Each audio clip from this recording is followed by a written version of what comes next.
Shalom saudara, shalom teman-teman. Kami mengucapkan selamat datang di ibadah online City Church Bali. Kami mengucapkan selamat menikmati persekutuan yang indah bersama Tuhan. Selamat menikmati hadirat Tuhan di rumah kita masing-masing. Dan pada hari ini kami akan memberikan beberapa pengumuman untuk Anda. Yang pertama adalah kami mengucapkan terima kasih banyak kepada saudara-saudara, kepada teman-teman yang sudah memberikan persembahan, perpuluhan dan ucapan syukur Anda. Dan kami terus ingatkan untuk persembahan, perpuluhan dan ucapan syukur, saudara bisa mengirimkan dan transfer langsung ke rekening City Church Bali di Bank BNI. Dan yang lebih gampang lagi saudara, Anda bisa scan barcode di link aja GoPay, Dana, OVO dan juga beberapa aplikasi yang lain. Seberapapun persembahan dan perpuluhan yang saudara berikan, itu sangat berdampak luar biasa melalui gereja City Church Bali. Dan yang kedua adalah jika Anda memerlukan dukungan doa, Anda bisa menghubungi tim doa kami, nomornya tertera di bawah ini. Dan kami juga mengajak dan memotivasi kita semuanya untuk kita bisa mengikuti doa dan puasa setiap hari Selasa dan juga doa bersama setiap Selasa malam. Dan setiap hari Jumat saudara kita ada acara Unlimited Youth. Ini kalau untuk yang anak-anak muda ataupun yang berjiwa muda, Anda bisa gabung di acara ini.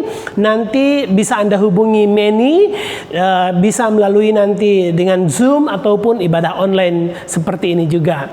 Jadi kami mengucapkan selamat menikmati ibadah kita pada hari ini.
siapapun,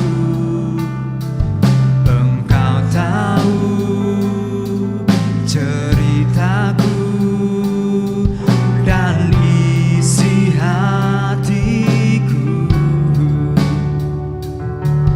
Tak peduli masa lalu, Engkau tetap memilihku.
Tuhan yang ada di Sitri Bali.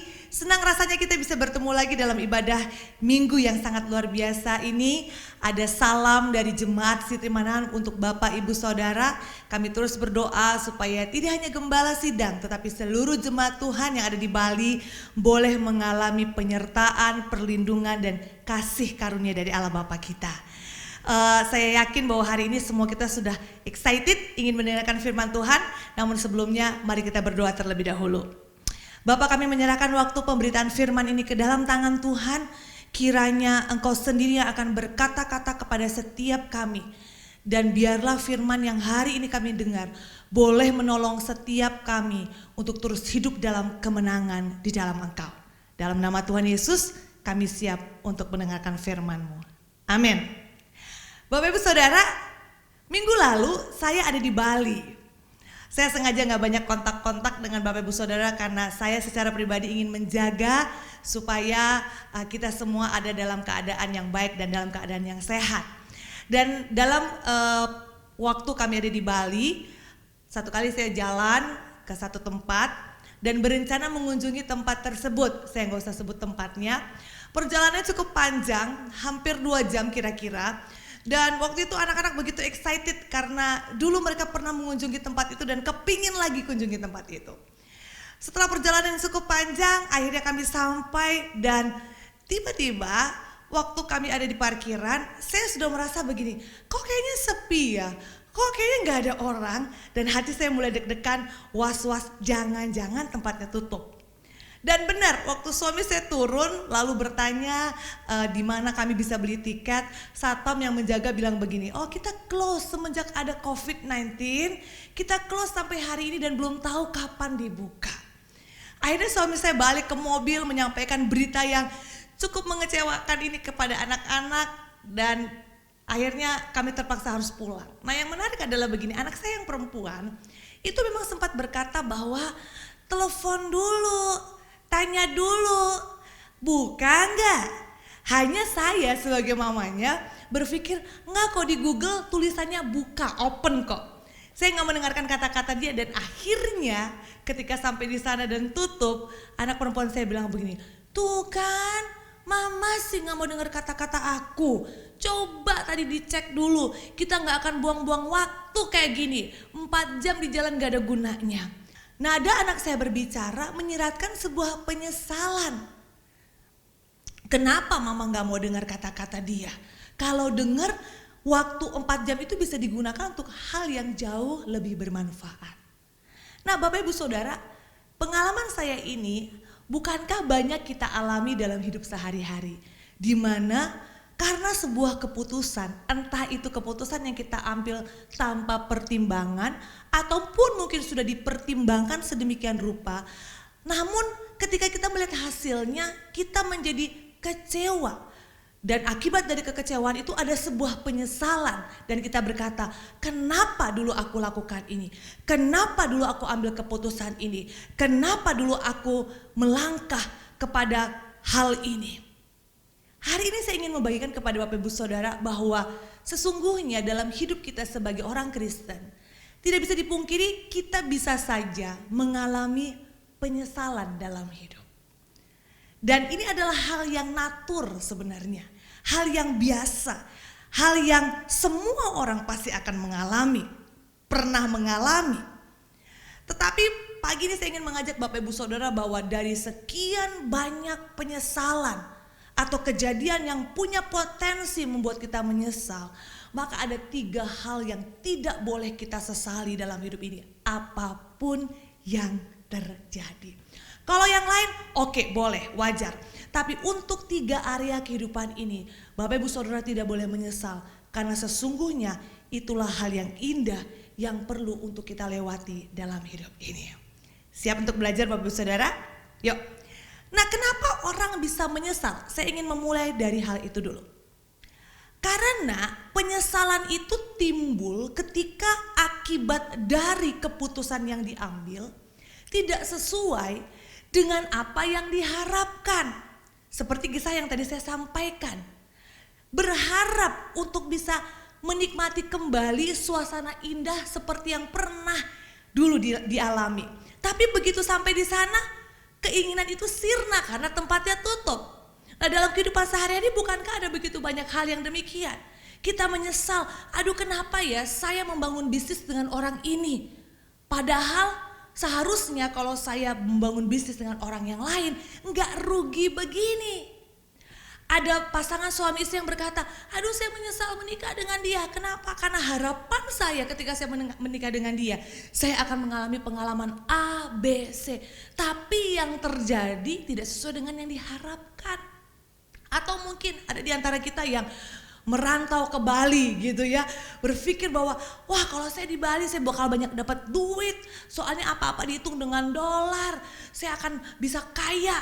Tapi kemudian ketika apa yang kita alami dan kita terima waktu di Bali tidak sesuai dengan yang kita harapkan, akhirnya kita menyesal. Ya ternyata tidak seperti yang aku bayangkan, tidak seperti apa yang aku harapkan. Itulah yang membuat orang akhirnya menyesal. Tapi sekali lagi Bapak Ibu Saudara, hari ini mari kita akan sama-sama belajar. Sekalipun ada begitu banyak kejadian dalam hidup kita yang dapat membuat hati kita ini kecewa, lalu ada timbul penyesalan. Namun 3 keputusan ini ketika Bapak Ibu Saudara sudah ambil itu, jangan pernah menyesal. Apa itu? Yang pertama Bapak Ibu Saudara, kita tidak boleh menyesal ketika kita sudah memutuskan untuk percaya kepada Yesus Kristus. Jadi iman percaya kita kepada Yesus Kristus tidak boleh kita sesali apapun akibat yang ditimbulkan dari keputusan itu. Kenapa? Karena ketika Bapak Ibu Saudara bisa mengambil keputusan untuk mempercayai Yesus sebagai Tuhan dan Juru Selamat, ini adalah sebuah anugerah, ini adalah kasih karunia yang sangat luar biasa yang dilimpahkan Tuhan kepada kita. Efesus pasal yang kedua ayat yang ke-8 berkata seperti begini, sebab karena kasih karunia kamu diselamatkan oleh iman. Itu bukan hasil usahamu, tapi pemberian Tuhan. Ada begitu banyak orang di luar sana yang mereka mendengar tentang Injil. Ada begitu banyak orang di luar sana yang sudah mendengar tentang kebenaran firman Tuhan, mendengar tentang Yesus. Tapi berapa banyak yang akhirnya memutuskan untuk percaya? Berapa banyak di antara mereka akhirnya punya iman dan akhirnya berkata, ya Yesus aku mau ikut engkau. Enggak banyak Bapak Ibu Saudara. Itu sebabnya saya mau katakan kalau hari ini Bapak Ibu Saudara mendengarkan firman ini, ingat kita tidak boleh menyesal dengan keputusan kita untuk percaya kepada Yesus. Karena sesungguhnya ini adalah anugerah yang sangat luar biasa yang dilimpahkan kepada kita. Sekalipun ada resiko yang sangat besar dari keputusan ini. Alkitab mencatat seorang rasul yang luar biasa, pencatat kitab perjanjian perjanjian baru terbanyak yang namanya Paulus, di mana ketika dia percaya kepada Yesus, mengambil keputusan untuk percaya kepada Yesus, hidupnya mengalami perubahan total yang secara manusia mungkin kita melihatnya kok dia ikut Tuhan malah tambah susah ya. Tapi perhatikan, Paulus dengan begitu berani berkata bahwa dia tidak pernah menyesal dengan iman percayanya kepada Yesus Kristus. Karena dia tahu semuanya oleh karena anugerah. Ayo kita lihat bagaimana kehidupan Paulus sebelum dia kenal Kristus dengan kehidupannya sesudah mengenal Kristus. Yang pertama, sebelum Rasul Paulus itu mengenal Kristus, dia adalah seorang Yahudi dari golongan cendekiawan. Notabene dia punya posisi yang sangat baik di masyarakat pada masa itu. Lalu kemudian Bapak Ibu Saudara, dia disegani karena kecerdasan dan kontribusinya dalam dunia pendidikan Yahudi. Pada masa itu adalah orang-orang seperti ini, para cendekiawan adalah orang-orang yang sangat disegani, dihormati, punya posisi yang gak sembarangan di lapisan masyarakat maupun di pemerintahan. Nah Bapak Saudara bisa bayangkan yang namanya orang sudah dihormati sampai hari ini pun ya. Lalu dia ada posisi di masyarakat, pasti fasilitas yang dia terima, sikap-sikap yang dia dapatkan dari masyarakat pasti bentuknya spesial, betul ya? Dan yang ketiga, kewarganegaraannya adalah kewarganegaraan Rom yang pada saat itu adalah kewarganegaraan yang sangat dihormati dan dia pun punya kekayaan. Wow, enak ya. Mungkin semua posisi yang diingini atau diharapkan orang banyak ada dalam kehidupan Rasul Paulus. Yang namanya dapat kursi VVIP udah biasa buat dia. Yang namanya orang menghormati, menghargai dia, fasilitas yang terbaik sudah biasa dialami. Tapi perhatikan ini, ketika dia ikut Yesus, Bapak Saudara, firman Tuhan mencatat, pertama kali dia ketemu Yesus aja yang dialami apa? Kebutaan. Encounter dia dengan Tuhan, pertama dikasih apa? Dikasih buta sama Tuhan. Lalu kemudian apa? Menjadi tersangka, diadili dan dipenjara karena pengajaran-pengajaran yang dia sampaikan kepada orang banyak. Bayangkan, dari disegani masuk penjara, dari golongan orang yang dihormati buta. Yang ketiga, ketika dia mulai masuk dalam pelayanan, dia hidup dari bantuan orang-orang yang mendukung pelayanannya. Dulu kaya, mungkin kemana-mana, nih, nyoh, nyah, ya. Tapi ketika dia ikut Yesus, apa yang terjadi? Dia perlu punya kerendahan hati untuk menerima pertolongan atau bantuan dari orang lain yang mendukung kehidupannya. Dan yang keempat, Bapak Ibu Saudara, dia mengalami sakit penyakit atau sakit-sakitan. Bisa lihat kehidupannya ketika ikut Yesus berubah dari yang terlihat enak, dari yang terlihat bahagia, yang berkecukupan bahkan berkelimpahan, akhirnya berubah menjadi sebuah kehidupan yang secara manusia kita anggap penuh dengan penderitaan. Tapi perhatikan ini, Paulus berkata bahwa aku meninggalkan yang di belakangku, yang menurut manusia enak, bagus, baik. Dan dia mengarahkan pandangan kepada Yesus dan kepada panggilannya di dalam Kristus. Buat dia, keselamatan yang diberikan oleh Yesus Kristus atas hidupnya jauh lebih berharga dari kesenangan yang diberikan oleh dunia. Jadi yang pertama, Bapak Ibu Saudara, jangan pernah sesali keputusanmu untuk percaya kepada Yesus Kristus. Yang kedua, Bapak Ibu Saudara, apa yang tidak boleh kita sesali dalam hidup ini? Yaitu pemberian atau persembahan yang sudah kita beri, baik itu kepada Tuhan maupun kepada orang lain. Lukas pasalnya yang ke-6 ayat 38 berkata begini, berilah dan kamu akan diberi. Suatu takaran yang baik, yang dipadatkan, yang digoncang dan yang tumpah keluar akan dicurahkan ke dalam ribaanmu. Sebab ukuran yang kamu pakai untuk mengukur akan diukurkan kepadamu.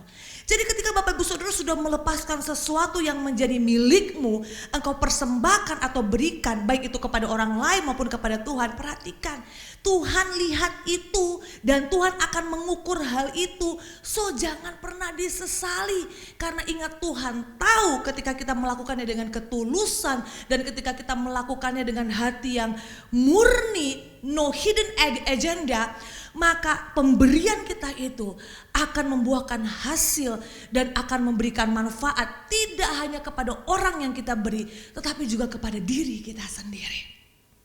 Beberapa waktu yang lalu saya bertemu dengan seorang wanita yang tiba-tiba menelepon saya dan minta dukungan doa, Bapak Ibu Saudara. Singkat cerita, dia adalah seorang wanita yang punya hati untuk pekerjaan dan pelayanan Tuhan. Dia membantu sebuah sekolah pelayanan begitu, dan sekolah pelayanan ini mengalami kemajuan yang sangat luar biasa secara finansial sejak wanita ini terjun dan masuk ke dalam yayasan. Enggak tanggung-tanggung, saya aja Bapak Ibu Saudara mendengarkan dan melihat apa yang dia perbuat untuk tempat pelayanan ini sampai tercengang-cengang. Kenapa? Enggak cuma 1, 2, 100, 200 juta yang dia berikan buat pekerjaan itu. Tetapi dia mengupayakan miliaran rupiah masuk ke tempat pelayanan itu lewat apa yang dia upayakan, koneksi, teman-teman, dia dorong untuk membantu tempat pelayanan itu. Nah, tapi apa yang terjadi? Beberapa waktu yang lalu ada sesuatu yang terjadi di tempat itu sehingga akhirnya dia tidak lagi bersama-sama di tempat itu untuk membantu. Justru dia dituduhkan hal-hal yang tidak benar berkaitan dengan masalah keuangan. Akhirnya dia datang kepada saya dalam hati yang sedih, dia mau konseling dengan saya coba untuk dukung dia, kami ngobrol panjang lebar, beberapa kali saya bertemu dengan dia dan saya doakan dia supaya dia tidak kecewa, supaya dia tidak tawar hati. Nah, yang menarik adalah begini Bapak Saudara, dia bilang begini, bahwa saya menyesal bantu, tahu begini, saya nggak akan mau lakukan itu kemarin. Semua saya pertaruhkan. Hati saya ini murni. Bapak Ibu Saudara, waktu saya dengar itu, hati saya pun ikut sedih. Kenapa? Karena seharusnya ketika kita melakukan pelayanan pemberian atau memberikan persembahan, jangan hitung-hitungan. Puji Tuhan saya menguatkan dia, saya mencoba untuk meluruskan pemikirannya. Dan di akhir-akhir daripada pertemuan kami sampai hari ini saya masih layani dia, akhirnya dia pun bisa mengambil sikap untuk melepaskan apa yang sudah dia pernah berikan, melepaskan pengampunan dan tidak menyesali apa yang sudah dia berikan. Bapak Saudara, saya mau katakan sekali lagi, ketika kita sudah menabur, jangan pernah sesali itu. Lepaskan, karena semua yang kita punya, semua yang ada dalam diri kita ini, entah itu mungkin pemberian kita dalam bentuk uang, dalam bentuk waktu, pelayanan kita. Mungkin kita sudah melayani Tuhan dengan sungguh-sungguh berkorban luar biasa. Tapi feedback yang kita terima mungkin komplain, bahkan ada gosip dan sebagainya. Lalu kita bilang, tahu gini saya gak usah melayani. No, apapun yang sudah kita taruh, apapun yang sudah kita lepaskan, apapun yang sudah kita beri. Sekali lagi, baik itu untuk manusia maupun untuk Tuhan, jangan pernah sesali ini. Kenapa? Karena Bapa di surga tahu bagaimana mengembalikan apa yang sudah kita lepaskan. Dia Tuhan yang mau dan mengerti isi hati kita. Amin Bapak Saudara.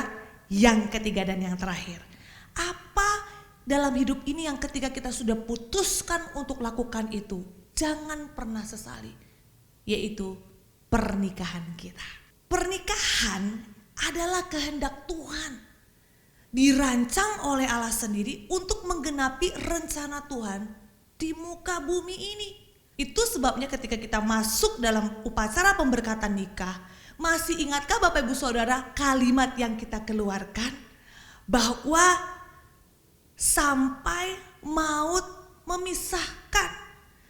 Sebenarnya kalimat itu punya makna begini, apapun yang engkau lewati, apapun yang engkau hadapi dengan pasanganmu, apakah itu pengalaman naik atau turun, susah atau enak, sakit atau sehat, maka semua itu harus kita lewati tanpa ada penyesalan.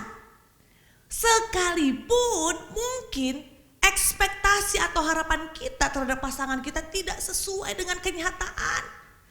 Dan maaf Bapak Ibu Saudara, gak cuma Bapak Ibu Saudara saja yang mengalami. Ada begitu banyak pasangan di muka bumi ini. Kalau ditanya gimana, mereka akan bisa cerita, aduh aku maunya tadinya begini, begitu.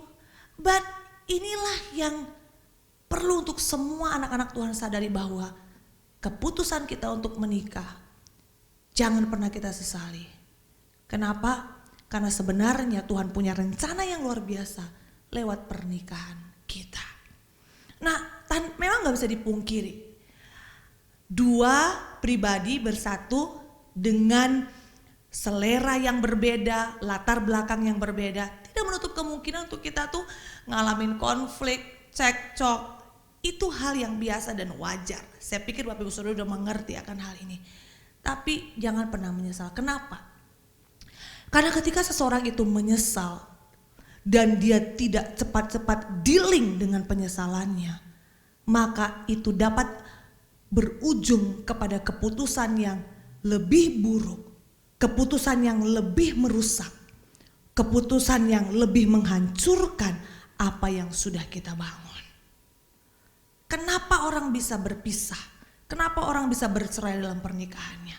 Kenapa?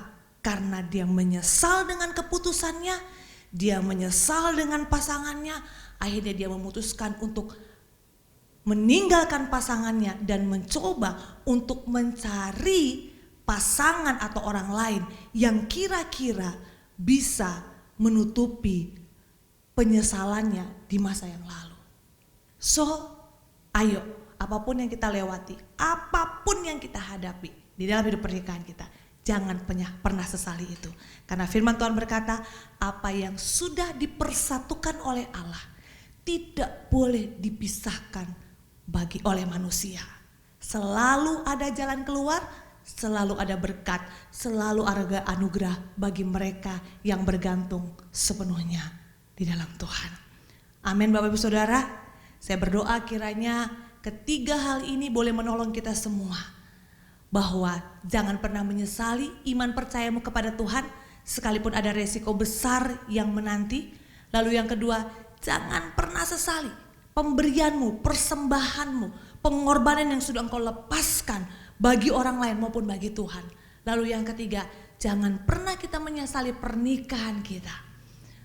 Mari melihat bahwa pasanganmu adalah pasangan yang terbaik dan anak-anakmu adalah anak-anak yang terbaik.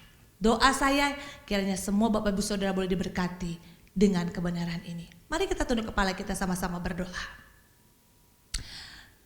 Berapa di antara Bapak Ibu Saudara yang ketika engkau mendengarkan firman ini, Tuhan mengingatkan, ya aku banyak nyesel, aku banyak marah dengan keputusan-keputusan yang aku ambil. Bahkan mungkin ada di antara Bapak Ibu Saudara yang berkata, aku menyesal ikut Yesus, hidupku jadi lebih susah. Aku menyesal kemarin bantu orang ini karena ternyata setelah aku bantu dia tusuk aku dari belakang. Atau mungkin ada di antara Bapak Ibu Saudara yang kau sementara bergumul dengan hidup pernikahanmu. Engkau merasa bahwa pernikahanmu tidak bisa dipertahankan, ada begitu banyak hal yang tidak cocok, yang tidak sesuai dengan harapanmu dulu ketika engkau memilih dia.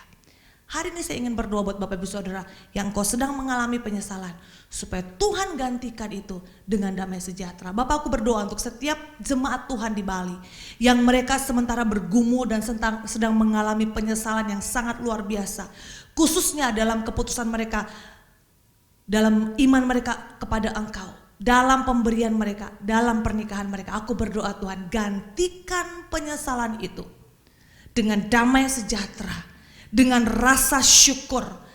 Gantikan penyesalan itu Tuhan dengan hati yang kuat dan teguh, sehingga mereka mampu berkata, apapun yang aku lewati dan aku hadapi akibat dari keputusanku ini, aku mau menanggungnya bersama Engkau Yesus yang adalah sumber kekuatanku. Terima kasih Bapa. Di dalam nama Tuhan Yesus aku berdoa dan mengucap syukur. Haleluya. Amin. Tuhan Yesus memberkati kita semua. Sampai berjumpa di lain kesempatan. God bless.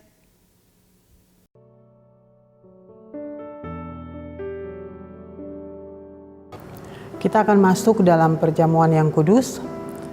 Sebelumnya mari kita persiapkan hati dan persiapkan anggur dan roti yang sudah disiapkan oleh saudara-saudara kita yang di rumah masing-masing, dan kita berdoa. Bapa di surga, kami mengucap syukur untuk siang hari ini. Biarlah Engkau memberkati setiap umat-Mu, setiap jemaat-Mu yang sudah siap untuk menerima tubuh dan darah Yesus sebagai peringatan bahwa Engkau sudah mati bagi dosa-dosa kami. Terima kasih Tuhan, di dalam nama Yesus. Amin. Sebab apa yang telah kuteruskan kepadamu, telah kuterima dari Tuhan, yaitu bahwa Tuhan Yesus pada waktu malam ia diserahkan mengambil roti,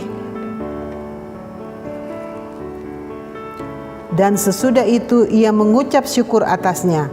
Ia memecahkannya dan berkata, inilah tubuhku yang diserahkan bagi kamu.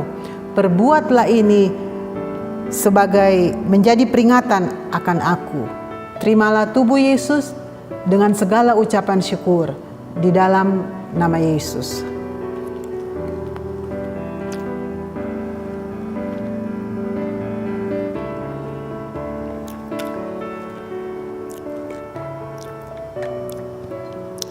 Demikian juga ia mengambil cawan sesudah makan lalu berkata, "Cawan ini adalah perjanjian baru yang dimeteraikan oleh darahku. Perbuatlah ini setiap kali kamu meminumnya menjadi peringatan akan aku." Terimalah darah Yesus di dalam nama Yesus.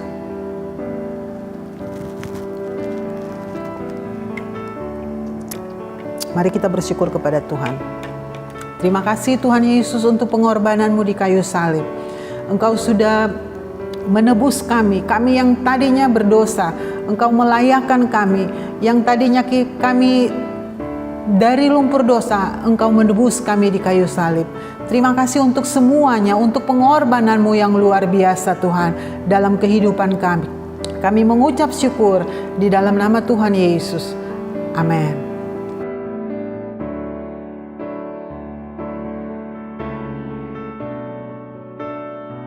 Saudara, kita akan melakukan doa syafaat sejenak. Ada 4 pokok doa yang akan kita doakan pada hari ini. Yang pertama, kita akan berdoa untuk jemaat yang sakit. Yang kedua, kita akan berdoa untuk gembala dan juga para elders di City Church Bali. Dan yang ketiga, kita akan berdoa untuk bangsa dan negara. Dan yang keempat, kita berdoa untuk Pulau Bali dan Denpasar. Mari kita satukan hati kita angkat doa-doa kita dan saya akan memimpin dalam doa. Mari kita berdoa. Terima kasih Bapa yang baik. Kami mengucap syukur Tuhan untuk setiap kasih anugerah yang Tuhan berikan untuk kami. Pada hari ini Tuhan, kami berdoa bersama, mengangkat doa-doa kami, mengangkat suara kami ya Bapa. Kami berdoa untuk jemaat-Mu yang sakit Tuhan Yesus. Dimanapun mereka berada, ataupun ada pemirsa yang saat ini sakit Tuhan, kiranya kasih setia Tuhan, anugerah Tuhan, dan kesembuhan dari Tuhan Yesus yang akan menyembuhkan mereka pada hari ini. Dan kiranya obat-obatan, minuman, makanan, dan juga dokter yang menangani mereka, kiranya itu Tuhan memudahkan pemulihan dan kesembuhan mereka ya Tuhan. Kami angkat setiap sakit penyakit mereka di dalam nama Yesus. Ada kesembuhan untuk mereka pada hari ini, dan terimalah kesembuhan dari Tuhan. Dan kami juga berdoa Tuhan untuk gembala kami, Pastor Wayan dan juga Pastor Gail. Kiranya kasih setia Tuhan terus Engkau nyatakan dalam hidup mereka.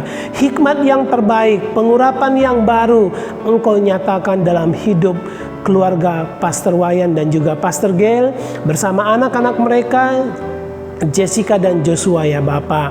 Engkau terus memberkati keluarga ini. Biarlah kasih setia Tuhan Engkau terus nyatakan untuk keluarga gembala kami. Dan kami juga berdoa Tuhan untuk keluarga daripada setiap penatua kami. Kasih setia Tuhan, hikmat yang terbaik, pengurapan yang baru Tuhan nyatakan untuk setiap keluarga elders di City Church Bali. Kami juga berdoa Tuhan terus untuk bangsa dan negara kami. Kami berdiri untuk bangsa ini. Kiranya Tuhan yang membawa bangsa ini semakin dekat dengan Engkau ya Bapa. Kiranya Tuhan menjadikan bangsa ini sebagai bangsa kepunyaan-Mu, bangsa yang Kau cintai, seperti bangsa Israel yang Tuhan cintai. Biarlah Tuhan Yesus dari pulau-pulau, dari gunung-gunung, dari kota-kota, dari kampung-kampung, nama-Mu ditinggikan di bumi Indonesia ya Tuhan. Kami berdoa untuk pemimpin bangsa ini, kiranya kasih setia Tuhan, hikmat yang terbaik, pengurapan yang luar biasa seperti Raja Salomo Engkau nyatakan dalam hidup mereka ya Tuhan. Kami juga berdoa Tuhan Yesus untuk Pulau Bali dan kota Denpasar, kami memberkati pulau dan kota ini. Karena kami tahu Tuhan, pulau dan kota ini sudah begitu banyak memberkati kami. Dan saat ini Tuhan, kami memberkati kota Denpasar dan Pulau Bali. Kami memberkati juga Tuhan pemimpin pulau dan kota ini. Kiranya hikmat pengurapan yang baru, pengetahuan yang luar biasa yang datang dari Tuhan, Engkau nyatakan dalam hidup mereka. Terima kasih Tuhan Yesus. Terima kasih Bapa. Dalam nama Yesus kami berdoa. Amin. Saudara, kalau tadi kita sudah mendengarkan firman Tuhan, sekarang kita akan mengakhiri ibadah kita pada hari ini dan kita akan berdoa. Saya berdoa saudara, biarlah firman Tuhan yang sudah disampaikan bagi saudara itu menjadi tantangan bagi saudara. Saya berdoa biarlah firman Tuhan itu menjadi kekuatan bagi saudara, menguatkan saudara untuk tetap ikut Yesus.